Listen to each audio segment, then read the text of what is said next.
Eu queria convidar você a abrir a sua Bíblia na carta de Paulo aos Efésios, no capítulo de número 6, no versículo de número 10. Quanto ao mais, sejam fortalecidos no Senhor e na força do seu poder. Vistam-se com toda a armadura de Deus, para poderem ficar firmes contra as ciladas do diabo. Porque a nossa luta não é contra o sangue e a carne, mas contra os principados e potestades, contra os dominadores deste mundo tenebroso, contra as forças espirituais do mal nas regiões celestiais. Por isso, peguem toda a armadura de Deus, para que vocês possam resistir no dia mau, e depois de terem vencido tudo, permanecerem inabaláveis. Portanto, fiquem firmes, cingindo-se com a verdade, e vestindo a couraça da justiça. Tenham os pés calçados com a preparação do evangelho da paz, segurando sempre o escudo da fé, com o qual poderão apagar todos os dardos inflamados do maligno. Usem também o capacete da salvação e a espada do Espírito, que é a palavra de Deus. Orem em todo tempo no Espírito, com todo tipo de oração e súplica, e para isso vigiem com toda a perseverança e súplica por todos os santos. E orem também por mim, para que no abrir da minha boca me seja dada a palavra para, com ousadia, tornar conhecido o mistério do Evangelho, pelo qual sou um embaixador em cadeias, para que em Cristo eu seja ousado para falar como me cumpre fazer. Pai, manifesta a Tua palavra aos nossos corações nesta manhã, e nos ilumine pelo poder e pela força do Teu Espírito Santo, no nome de Jesus. Amém. Bom, essa semana eu tenho publicado todas as quintas-feiras. Essa quinta-feira não saiu na quinta, saiu na sexta, porque quinta-feira deu pane na internet lá de casa, e não foi possível subir o vídeo. Mas subiu na sexta-feira um vídeo do motovlog que a gente está distribuindo nos grupos da igreja, onde eu sempre faço uma reflexão de motociclismo e uma reflexão espiritual ao longo desta reflexão. Então tem sido um modo de evangelização. Eu transmito isso para a igreja, mas eu também publico esses vídeos nos grupos de motociclismo que eu participo Brasil afora, e esta mensagem tem sido vista e tem sido ouvida, graças a Deus, e eu recebo contatos no grupo de pessoas e outros motociclistas que ouvem a mensagem, e eles me dão feedback através dos grupos que a gente participa. E eu falei um pouquinho sobre esse texto de Paulo ali, mostrando uma cena de quando eu e Margarete estávamos voltando de São Paulo. Nós havíamos acabado de deixar a Elissa no retiro espiritual, que eu gostaria muito que estes adolescentes todos pudessem ir, né? Ou em julho ou em janeiro. Nós vamos conversar com os pais e vamos criar uma estratégia para isso, que acontece lá em São Paulo, em Atibaia, Arujá, perdão, em Arujá, e acontece lá em Arujá o acampamento dos Jovens da Verdade, e a gente estava voltando de lá pelas estradinhas ali do sul de Minas, em direção a São Lourenço, Caxambu, e pegamos uma chuva, e quando eu fui sair da pista para a gente botar o equipamento de chuva, a moto aquaplanou, a gente caiu, e eu pude me proteger da queda. Eu estava de luva de couro, jaqueta de couro, calça, bota. A Margarete também, ela só não estava de luva, mas estava também toda equipada, capacete de qualidade. E o vídeo, se vocês assistiram, vocês viram, a Margarete bateu com a cabeça com muita força no chão. Foi uma pancada forte, na medida em que a moto simplesmente derrapou e caiu. Nós não estávamos tão rápido, porque eu estava já em velocidade reduzida para parar. E fomos ali ajudados por pessoas. Ela se levantou, ficou dolorida, claro. Dali fomos para o médico, onde ela fez todos os exames, radiografia, e não constatou nenhuma lesão, graças a Deus. Apenas mesmo as dores musculares que ficaram por alguns dias. E a pancada na cabeça, que poderia ter sido muito grave, mas não foi, graças ao capacete, graças ao equipamento, né? E o equipamento de proteção é um equipamento para nós, sabe? Quando nós estamos falando da batalha espiritual, Paulo não está falando em armas que são armas que necessariamente nos servirão, exceto pela espada, mas todos os elementos desta armadura espiritual que Paulo está colocando aqui são para a proteção individual, para que você esteja preparado para resistir. Veja que essa é uma expressão que o apóstolo Paulo usa, para depois de você ter passado pela tribulação, para depois de você ter passado por tudo, ele diz, para que você permaneça depois de pé, tendo depois de passar as tribulações, de passar as tempestades das guerras e das batalhas espirituais, você poder, no final, permanecer de pé. E o que pode definir se a nossa viagem continua ou se ela acaba depois de uma queda, pode ser exatamente se nós estamos devidamente equipados e preparados para suportar a queda, para suportar o golpe, para suportar a pancada. Quando eu leio esse texto, eu vejo claramente que o apóstolo Paulo está dizendo que nós seremos desafiados com muitos desafios espirituais. Eu vou repetir a leitura a partir do verso 14, quando diz: portanto, fiquem firmes, cingindo-se com a verdade, vestindo a couraça da justiça, tenham os pés calçados com a preparação do evangelho da paz, segurando sempre o escudo da fé, com o qual poderão apagar todos os dardos inflamados do maligno. Usem também o capacete da salvação e a espada do Espírito, que é a palavra de Deus. Orem em todo tempo no Espírito, com todo tipo de oração e súplicas, e para isto vigiem com toda perseverança e súplica por todos os santos. Veja, quando no verso 12 o apóstolo Paulo diz: porque a nossa luta não é contra a carne e o sangue, mas contra os principados e as potestades e os dominadores deste mundo tenebroso. Principados, potestades e dominações são forças do mundo espiritual. E Paulo diz que agem nas regiões celestiais, que agem no ar. Sempre que nós falamos de batalha espiritual, sempre a figura de anjos e demônios vem na nossa cabeça. Mas o modo como nós seremos atingidos por estas forças espirituais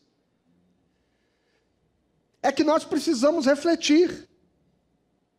Uma certa mulher subiu a escadaria de uma igreja e lá no alto ela foi ao confessionário. No segmento católico romano tem o expediente da confissão, né?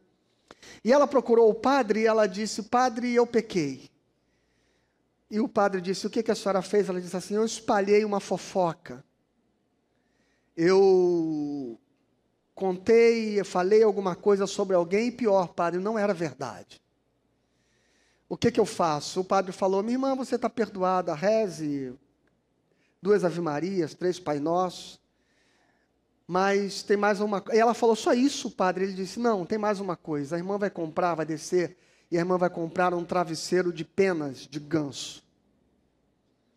E a irmã vai subir as escadarias carregando esse travesseiro de penas de ganso. E quando chegar aqui em cima, a irmã vai rasgar esse travesseiro e vai jogar todas as penas de ganso para o alto. Só isso, padre? E ele disse: não, depois a irmã vai catar todas as penas de ganso. E ela disse: padre, é impossível, porque elas vão voar para tudo que é canto, e como eu vou catá-las de volta?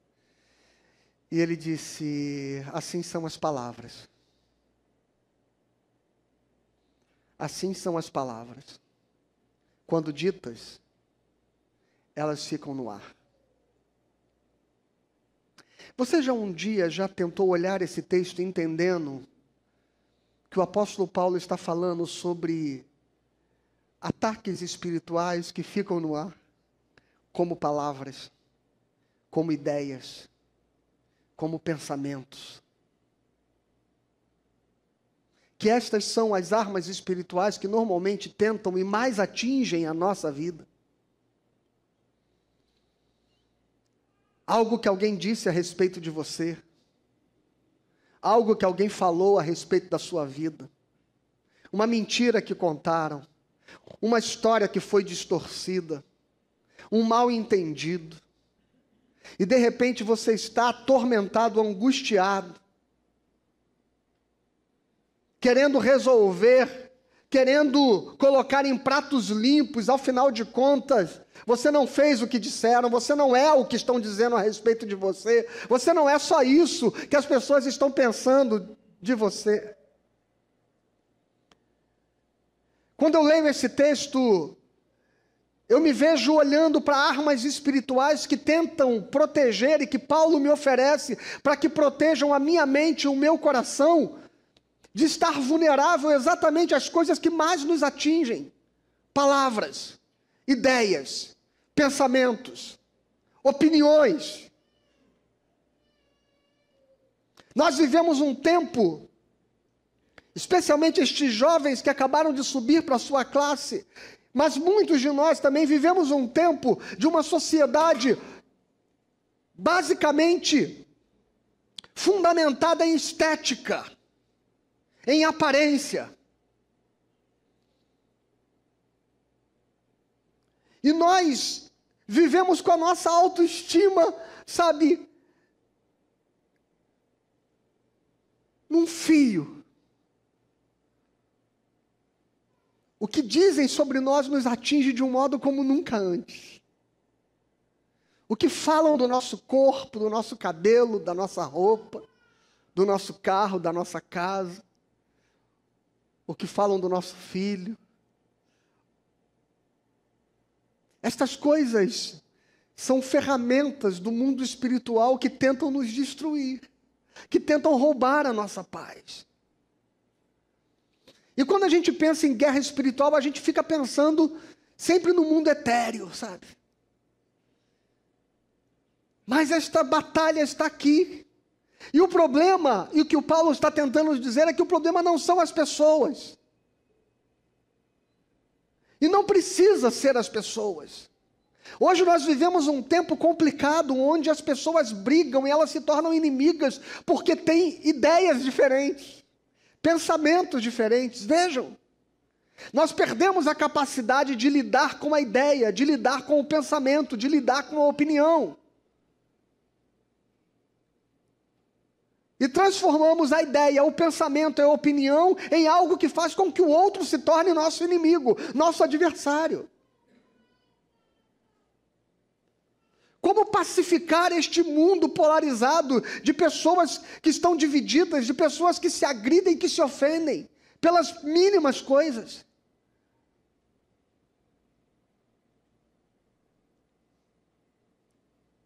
Qualquer coisa, por menor que seja, que se faça no trânsito, logo alguém xinga, grita, buzina, faz cara feia. Um mundo carregado de ódios. E Paulo está dizendo, se você eleger as pessoas como seus inimigos, você não vai encontrar paz. Mas é preciso que a gente então esteja preparado espiritualmente para lidar com estas palavras, com estas ideias, com estes pensamentos, sem que as pessoas se tornem para nós os nossos algozes, mas que nós estejamos preparados como cristãos, como gente madura, como gente fortalecida espiritualmente para lidar com isso. Veja que nós vivemos um tempo onde as divisões chegaram dentro das igrejas, onde elas se dividiram, onde os crentes se tornaram polarizados, inimigos entre si, porque carregam pensamentos distintos.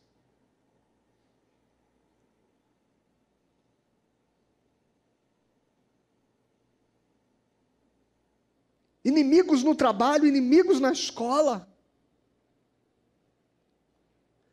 Como proteger a sua mente? Como proteger o seu coração?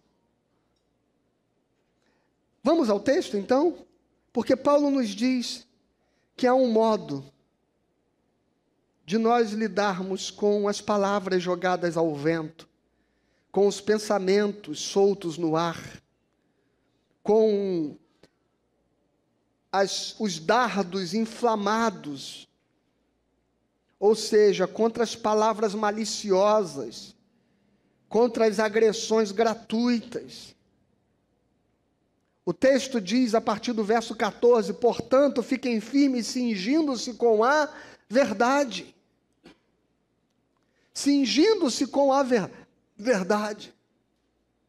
A primeira arma espiritual para proteger as nossas mentes dos ataques que nós sofremos é nós estarmos alicerçados na verdade. E que verdade é essa? Eu poderia falar das verdades espirituais, eu poderia falar das verdades celestes, eu poderia falar da verdade a respeito da salvação, mas eu gostaria de falar especificamente sobre a verdade a respeito de você mesmo. Você sabe quem é você? Você sabe quem você é? Você sabe em que se constitui o seu caráter? De que é feita a essência que faz de você você? Porque quando nós temos consciência e certeza a respeito de quem somos, o que dizem de nós não importa. O que dizem de nós não importa. A gente não vai entrar numa briga e a gente não vai criar uma discussão porque alguém nos chamou disso ou daquilo, ou porque alguém falou da nossa mãe, do nosso pai. Eu sei quem eu sou.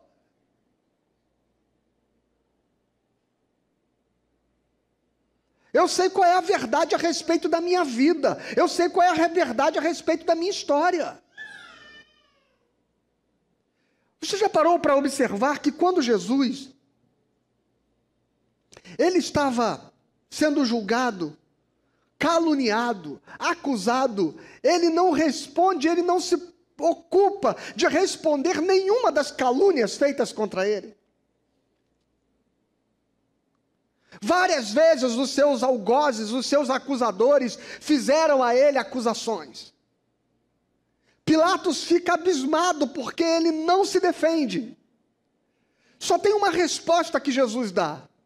É quando ele é perguntado objetivamente pelo sacerdote Caifás: tu és o Cristo, o Filho de Deus? E Jesus diz assim: eu sou. Jesus só se ocupa de responder a respeito de quem ele é. A respeito daquilo que ele não é, não interessa para ele. Pilatos diz: tu és o rei dos judeus? E Jesus diz assim: tu dizes. Essa é a sua opinião a respeito de mim? É o que você acha? É o que os outros acham a respeito de mim? O meu reino não é deste mundo, aleluia.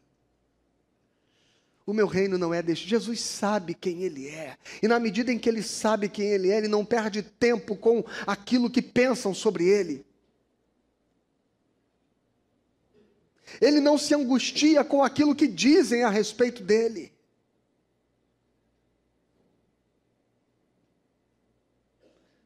Já parou para pensar que boa parte dos seus sofrimentos emocionais tem a ver com o fato de o que as pessoas pensam sobre você? Mas que isso não deveria ter poder nenhum se você estiver cingido com a verdade, com a consciência plena a respeito de quem é você. E esta resposta você só encontra em Deus. Quem eu sou? Quem eu sou? Ao que vencer, eu lhe darei uma pedrinha branca, e nesta pedrinha estará escrito o seu novo nome, que ninguém sabe, senão aquele que o deu e aquele que o recebeu. Só Deus tem a resposta a respeito de quem você é. O que importa é o que Deus sabe a seu respeito. O que importa é o que Deus sabe sobre você. O que importa é o que Deus determinou a respeito da sua vida. E o que as pessoas dizem, o que as pessoas pensam, não importa.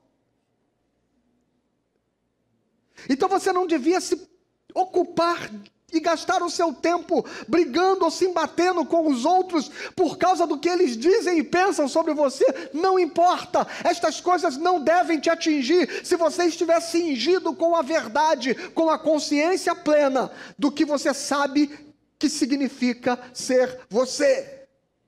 Quem é você? Agora, quando nós não temos consciência desta verdade, aí nós ficamos vulneráveis. Porque nós dependemos que o outro nos diga quem nós somos. E aí nós vivemos uma geração carente de likes, de aprovação, de aplausos, de reconhecimento.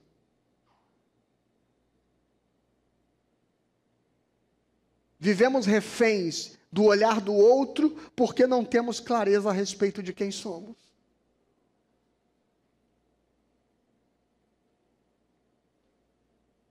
E parece que nem as coisas que fazemos têm a ver com quem nós somos, mas tem a ver com o fato de querermos ser reconhecidos pelo outro, ou validados pelo outro. Por isso que talvez nos cause tanta mágoa, porque nos magoamos quando fazemos alguma coisa tão boa e não recebemos os créditos.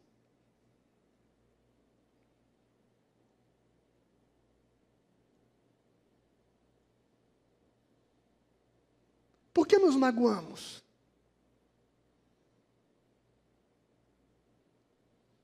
Sabe, um dia, um determinado pastor, que era auxiliar de uma grande igreja, ele estava conversando com um homem. E ele dizia para aquele homem: sabe, eu estou muito magoado com o meu pastor titular, porque ele vive me cobrando que eu deva ter uma determinada fidelidade a ele, porque eu devo muita coisa a ele, por tudo que ele fez por mim e por tudo que ele fez pela minha família. E aquele homem responde a este pastor: olha, eu penso que se o seu pastor cobra de você fidelidade e reconhecimento por tudo que ele fez por você, então ele nunca fez por você, ele sempre fez apenas por ele mesmo.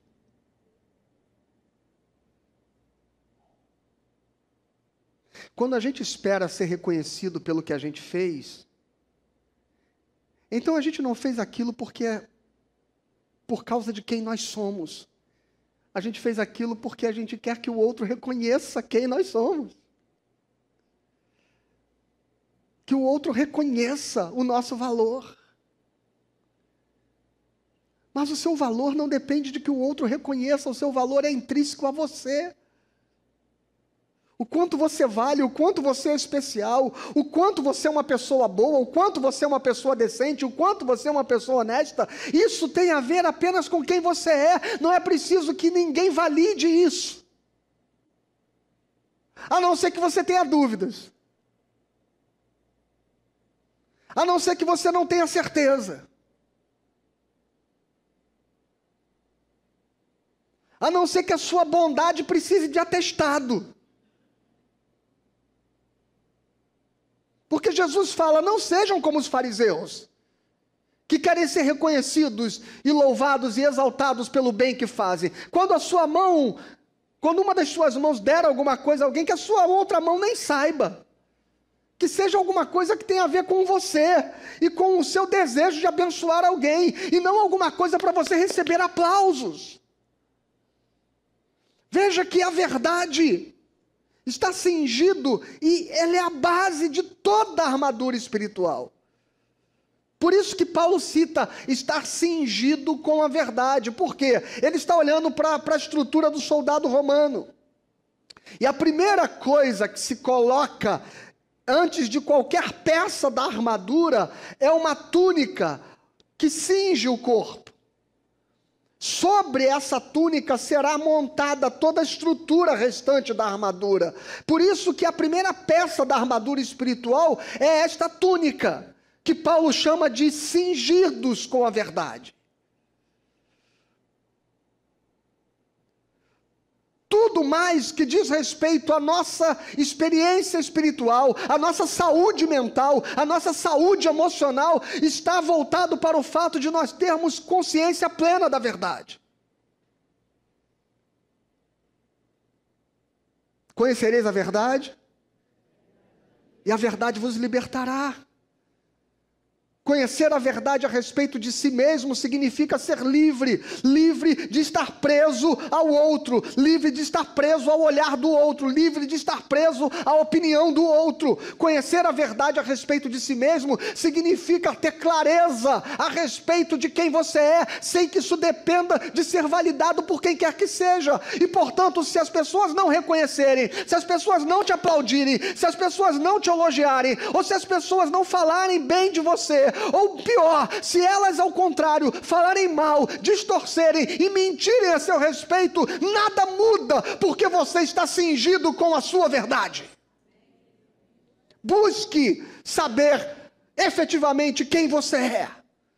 E quando você descobrir isso, apegue-se a isso, porque o que importa a respeito de você é quem você é diante de Deus e o que Deus sabe a seu respeito. E se Deus sabe quem você é, e se você sabe quem você é, não importa o que o mundo diga, não importa o que as trevas tentem lançar como palavras, ofensas, mentiras, calúnias a teu respeito, você não vai discutir e não vai brigar com ninguém por causa disso. Porque estas armas espirituais das trevas não terão poder para atingir a sua mente. Pare de perder tempo para convencer as pessoas, ou de convencer as pessoas da sua verdade. Ela é uma arma que cinge você e que te protege. Nada te atinge, se você souber a sua verdade.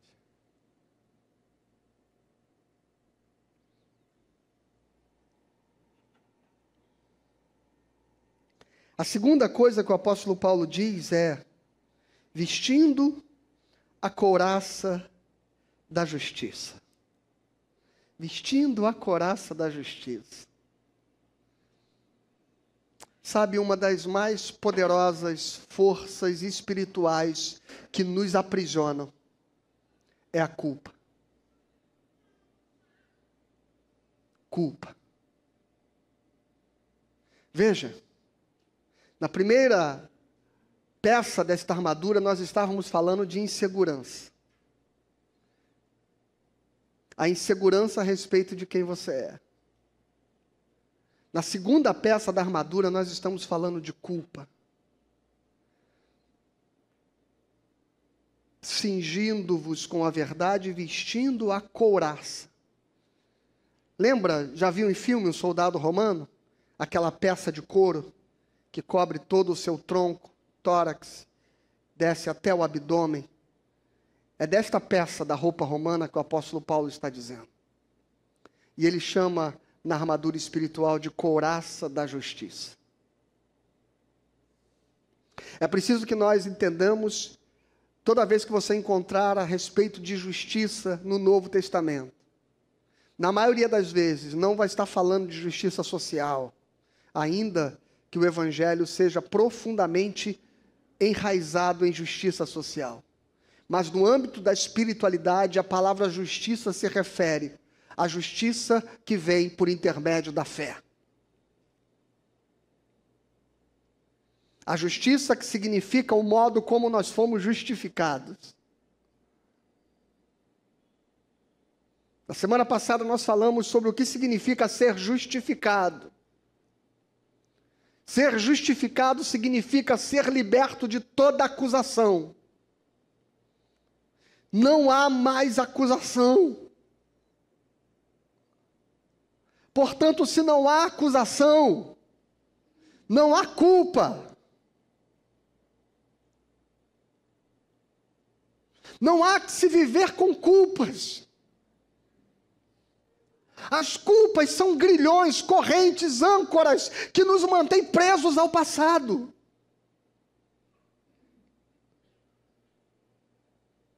E nós vivemos espiritualmente debilitados se vivermos carregando culpas.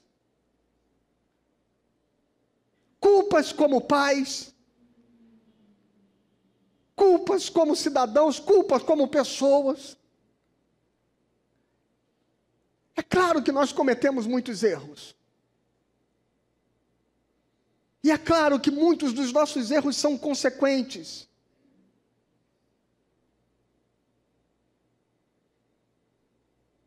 Não, eu não estou dizendo que nada que esteja acontecendo na nossa vida, na nossa família ou com os nossos filhos não tem a ver com o que nós fizemos. É possível que sim, é possível que muitos dos nossos atos sejam responsáveis por tudo isso.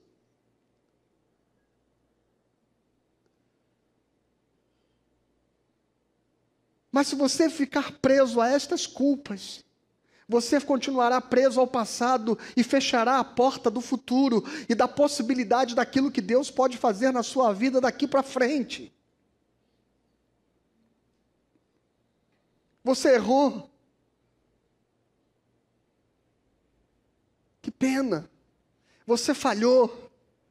Você tomou a decisão errada. Acontece. Mas o que você vai fazer com isso? Jesus Cristo já te perdoou, meu irmão. Não continue se punindo por aquilo que Jesus já carregou sobre si na cruz. Não continue escravizado às culpas. Vista a couraça da justiça significa dizer: eu fui justificado. Eu fui perdoado, aleluia. Deus sabe que eu errei, mas Ele já me perdoou. E Ele me deu uma chance de fazer tudo novo na minha história e na minha vida. Deus vai cuidar do seu futuro. Deus vai cuidar do amanhã. Não viva carregando culpas, em nome de Jesus. Perdoe-se, perdoe o seu coração, largue este fardo de culpa, largue este fardo de acusação que você carrega. Pare de ouvir esta voz que fica martelando na sua mente. Estas são potestades, principados, dominações do mundo espiritual que tentam martelar na sua mente o tempo inteiro o quanto você falhou, o quanto você foi ineficaz, o quanto você fracassou, o quanto você podia ter feito diferente, as decisões erradas que você já tomou na sua vida. Estas coisas ficam martelando na sua mente e te impedem de ser feliz. Então, em nome de Jesus, eu repito, em nome de Jesus, seja livre da culpa, porque Ele te perdoou. Viva a vida plena, abundante, desfrute do que Deus tem para você. Eu sei que pensamentos tenho a vosso respeito para vos dar um futuro e uma esperança, disse o Senhor a Jeremias. Deus tem um futuro e uma esperança para você. O passado não importa mais. Vista-se da couraça da justiça. Estes golpes não me atingem mais. Estes golpes não me atingem mais. O verso 15. Tenham os pés calçados com a preparação do Evangelho da paz. Sabe, eu poderia dizer: tenham os pés calçados com a preparação de boas notícias de paz. Boas novas de paz.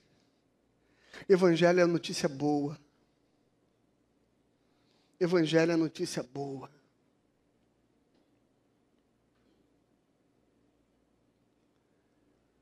Nós estamos adoecendo emocionalmente porque somos bombardeados por um mundo que só dá notícia ruim.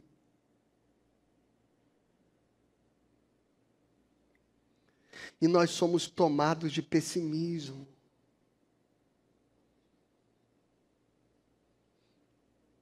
Fala-se tão mal da cidade, do Rio de Janeiro, de tudo que acontece, da violência, de todas as coisas, dos tiroteios, da milícia, do tráfico, que a gente foi perdendo a capacidade de ser feliz na cidade que a gente vive, que é linda. O Rio de Janeiro continua lindo. O Rio de Janeiro, fevereiro e março. Alô, torcida do Flamengo. Ah, não. Você acha que eu não ia chegar nessa parte?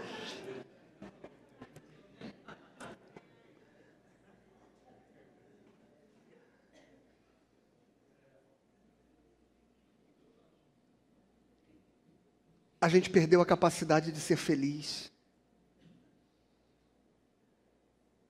Porque a gente foi deixando a nossa mente se tomar de más notícias.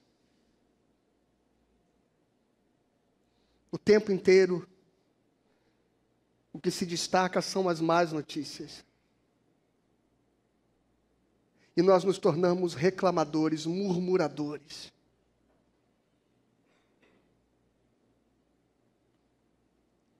E isso adoece a mente.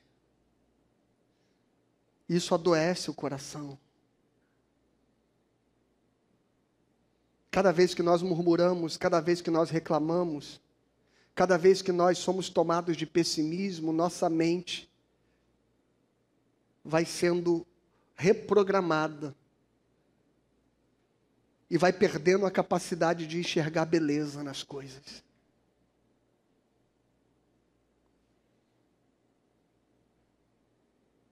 E de repente você só vê os problemas da sua família. E perde a capacidade de enxergar o quanto ela é bela, apesar dos problemas. E você só vê o que não presta no seu trabalho.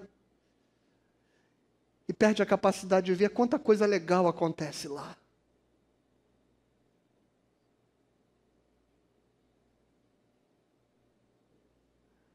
E esta é uma arma espiritual, é uma força espiritual terrível. A murmuração. Se você já entrou em um ambiente onde existem pessoas que vivem reclamando, é questão de tempo até que todos que ficam naquele lugar passem a reclamar de tudo. Tudo. Vira um departamento na empresa que só reclama de tudo.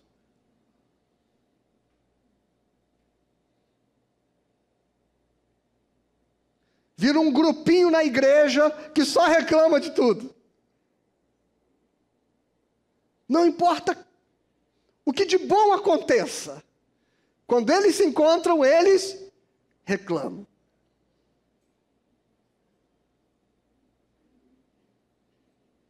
Porque a nossa mente vai sendo programada, e o apóstolo Paulo está dizendo: calça os teus pés com boas novas, com boa notícia, que produzam paz em nome de Jesus. Exercite gratidão. Exercite gratidão. Exercite falar coisas boas.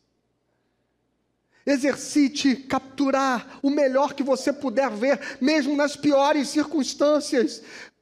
Não perca a capacidade de enxergar a graça de Deus neste mundo caído, porque pode ter certeza, este mundo está cheio da graça de Deus.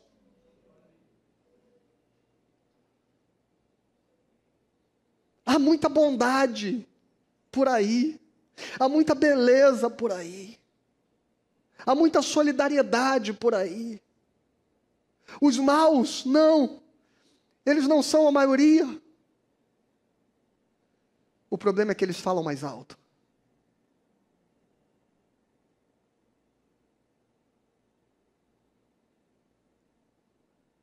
E nós vamos sendo tomados por este ambiente de pessimismo, de negatividade, de murmuração. Calça os teus pés com as boas novas da paz.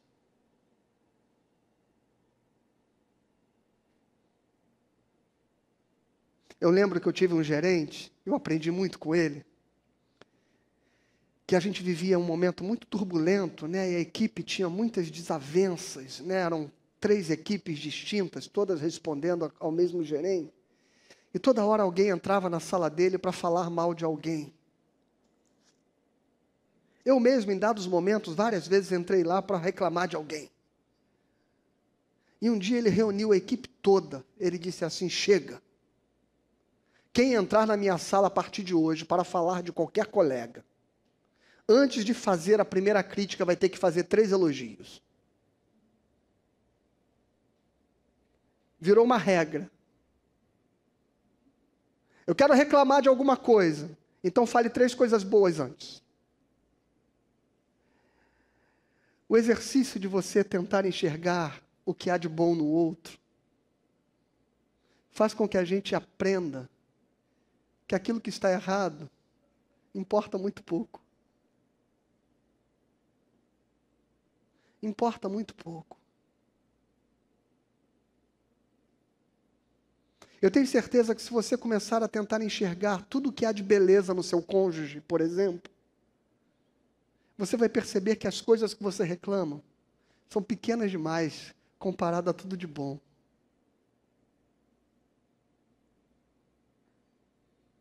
E se a gente usar isso em todos os nossos ambientes de relacionamento, a gente vai descobrir que as pessoas, elas não são tão ruins como a gente passou a imaginar.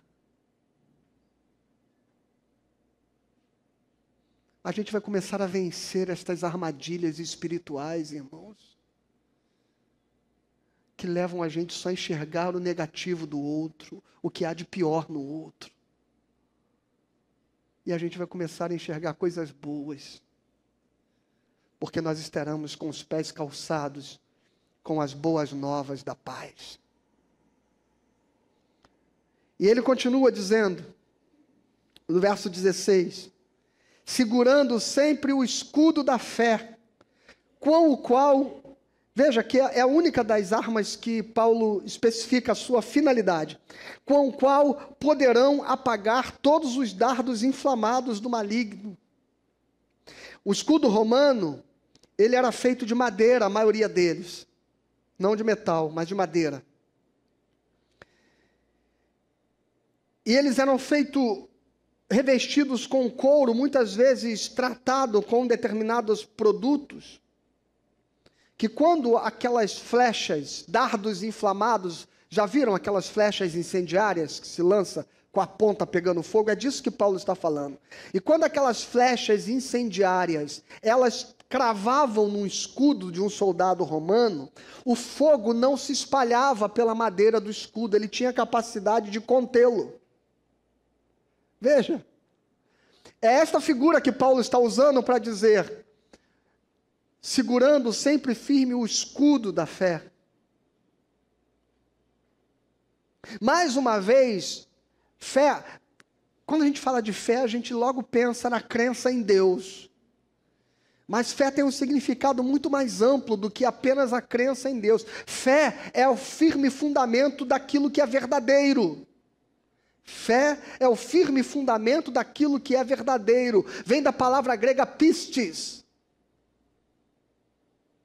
De onde vem, por exemplo, epistemologia. O que é epistemologia? É o fundamento, é a essência de toda a metodologia científica, por exemplo. Tudo tem uma epistemologia, tudo tem uma epistemes.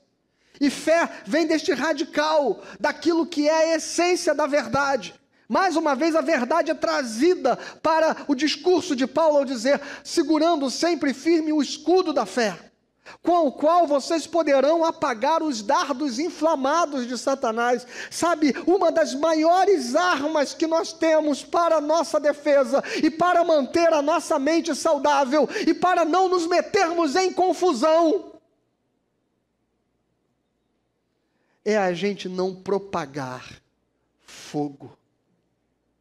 É a gente não espalhar chamas de dardos inflamados do maligno. Alguém te falou alguma coisa? Guarda com você, meu irmão. Alguém te disse algo sobre alguém? não tem razão nenhuma para você compartilhar isso com mais alguém. Alguma coisa aconteceu de importante na sua vida?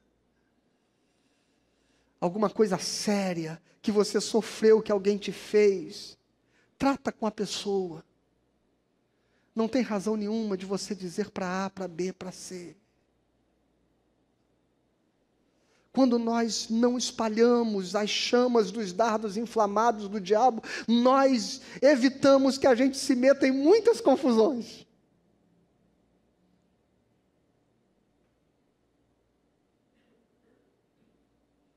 Sabe,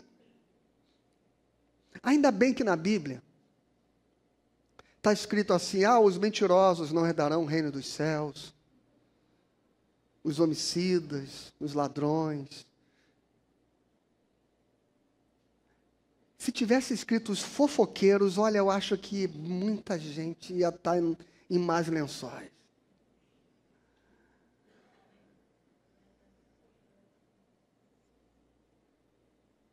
Porque como há uma tendência em nós de espalhar notícias, né?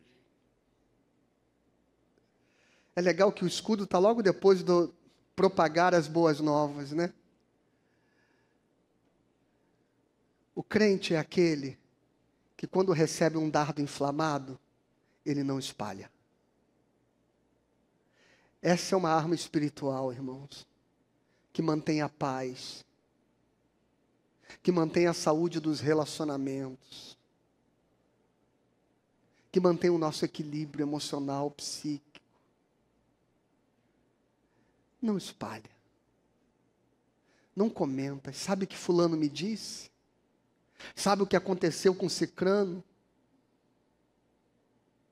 Estou falando isso aqui, e crente não é assim, ele espiritualiza a fofoca. Porque ele diz assim: estou falando isso que é para a irmã orar por ele, tá?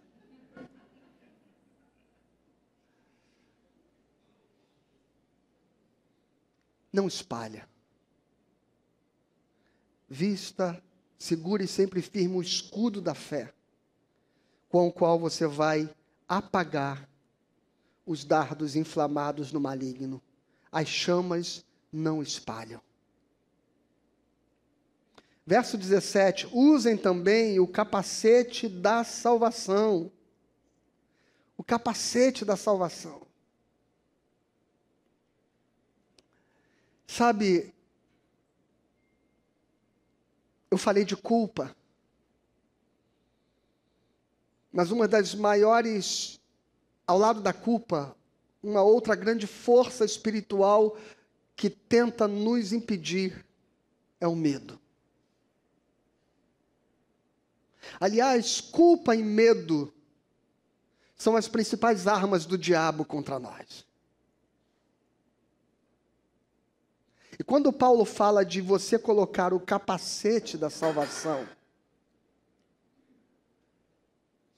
significa nós estarmos portando uma armadura que nos dê segurança.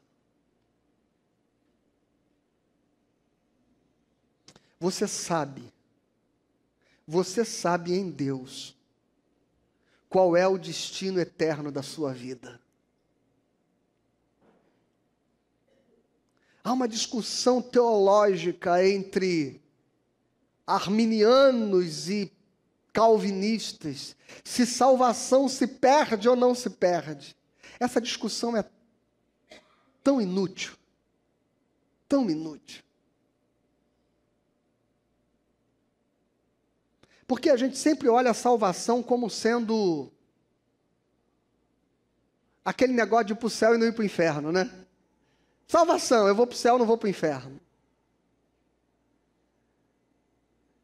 Salvação tem a ver com a restauração do seu ser em Deus, meu irmão.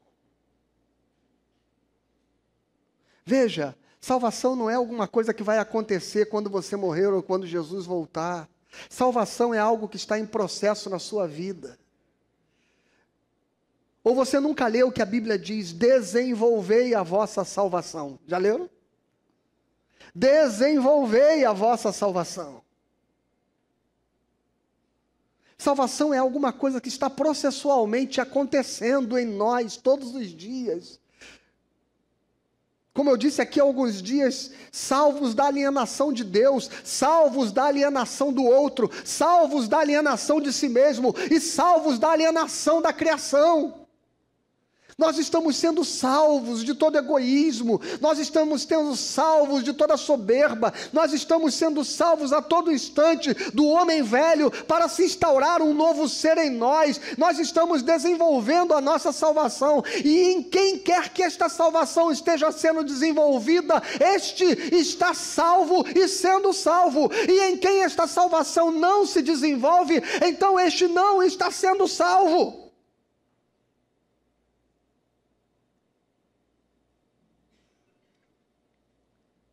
De modo que quem vai se tornando melhor cada dia, de quem vai se aperfeiçoando em Deus cada dia, neste está a marca da sua salvação. Eu fui salvo em Jesus, eu estou salvo em Jesus. Salvação não é alguma coisa que eu espero para o futuro, salvação é uma realidade que se instalou em mim, e todos os dias eu vivo como alguém que foi salvo. Não é uma pergunta que eu faço, será que eu tenho a salvação? Eu não faço esta pergunta porque eu não serei salvo, eu fui salvo. Eu fui salvo, eu estou salvo, e eu estou sendo salvo todos os dias.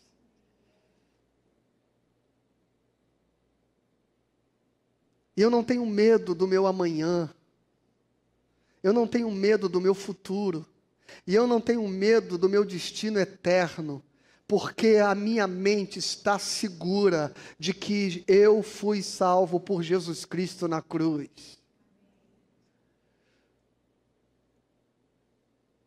Portanto, eu não tenho medo de Deus. Eu não tenho medo do meu relacionamento com Ele. Eu não carrego temores na minha alma a respeito da minha eternidade. Eu deito, veja, olha, ter esta segurança é tão bom como o salmista diz. Eu deito a minha cabeça no travesseiro e eu logo pego no sono, porque a salvação é uma certeza que me livra de todo medo.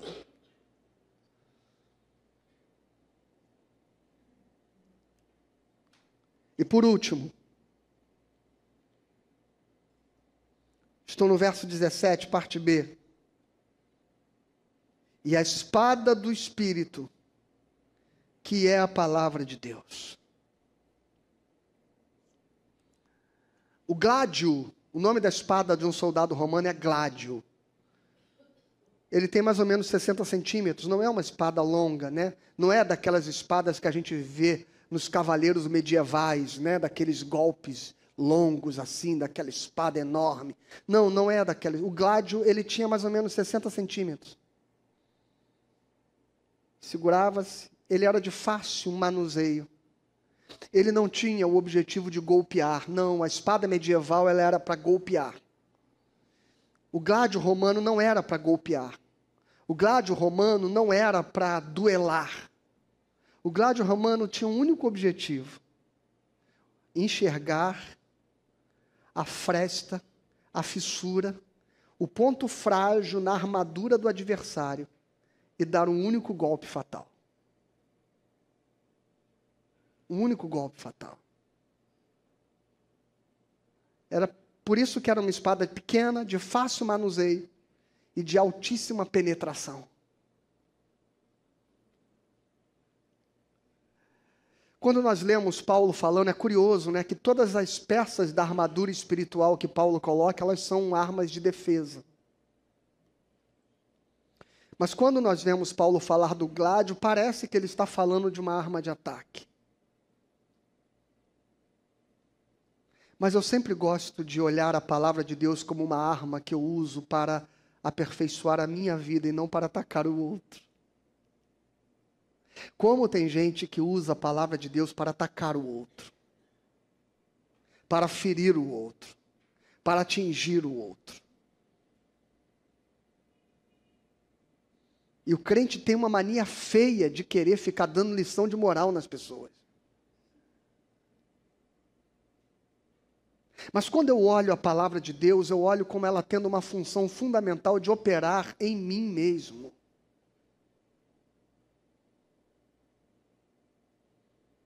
Porque a palavra de Deus, diz o texto, é mais poderosa do que qualquer espada de 2 gumes, que penetra entre juntas e medulas, até a divisão da alma e do espírito, e é apta para discernir o pensamento humano. Obrigado, obrigado, viu, Suelen, por ter colocado o texto para mim. E é apta para julgar os pensamentos e os propósitos do coração. Veja. Então, a palavra de Deus não é uma arma para eu atacar ninguém. A palavra de Deus, como peça desta armadura, é uma arma para que eu possa discernir os propósitos do meu próprio coração. Para separar as coisas dentro de mim, para trazer clareza às questões obscuras, para trazer razão àquilo que me controla inconscientemente.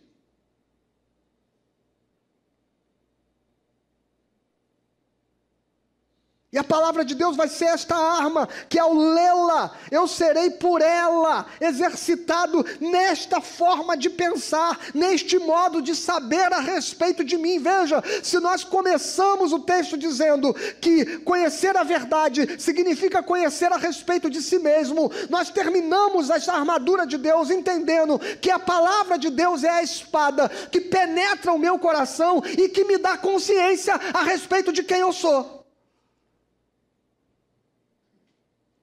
A palavra de Deus é ela que me exorta, é ela que me muda, é ela que me transforma. E se eu, veja como as coisas vão se encaixando, e se eu sou julgado por mim mesmo, se eu exercito a mim mesmo na transformação do meu ser, Paulo diz depois aos Coríntios, eu não serei julgado por ninguém.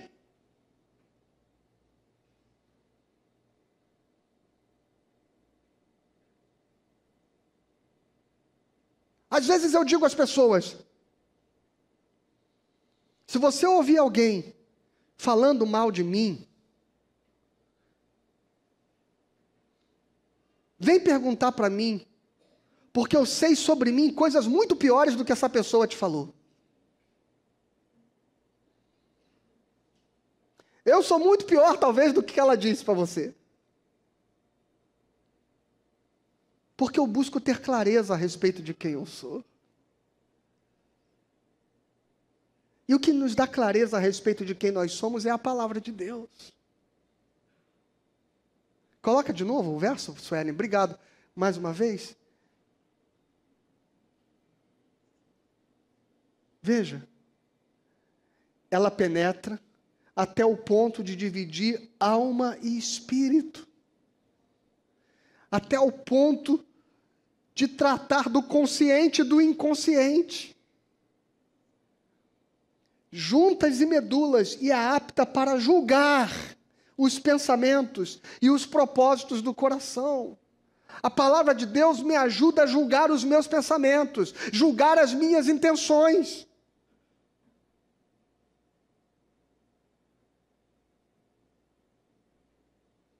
E me dizer a respeito das minhas motivações verdadeiras. É a palavra de Deus.